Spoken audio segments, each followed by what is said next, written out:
是开玩笑还是真的不满？中秋节台南造势参会，朱立伦特地南下辅选相挺，没想到韩国瑜却突然出席。这个家伙要打他一下。昨天传什么？说传韩总要来，最后讲说那个话给我。 挨打也只能陪笑，毕竟自己理亏在先。韩国瑜21号行程满档，早上台中，下午屏东，一连6个地点。原定晚上会出席洪秀柱在台南仁德的造势晚会，没想到放了鸽子，倒是22号完全没有公开行程。中午12点多却现身洪秀柱场子，让朱立伦被迫与他同台，一面想蹭猪，一面又完全不听人讲话，直接在台上唤起名片，实在有够没礼貌。韩国瑜动算，韩国瑜。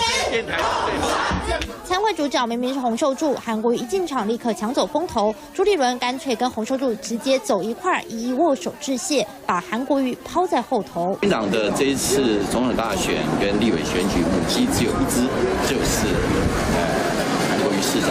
大家嘴上喊团结，但朱立伦推得一干二净，没打算一起当母鸡。蓝营内部高喊韩朱配，想靠他帮忙拉经济蓝跟知识蓝，平反韩国瑜的种种荒唐。没想到完剧后，韩国瑜干脆来个霸王硬上弓。假日拼选举，高雄问题摆一边，倒是洪秀柱对大港开唱很有意见。大港开唱上面更杀土头，简直不像话，这个祸害千年来。 连续举办11年，高雄规模最大的独立音乐节被洪秀柱讲成坏了社会风气，祸害1000年。此话一出，被质疑根本失言，完全无法替选情加分。3立选台南综合报道。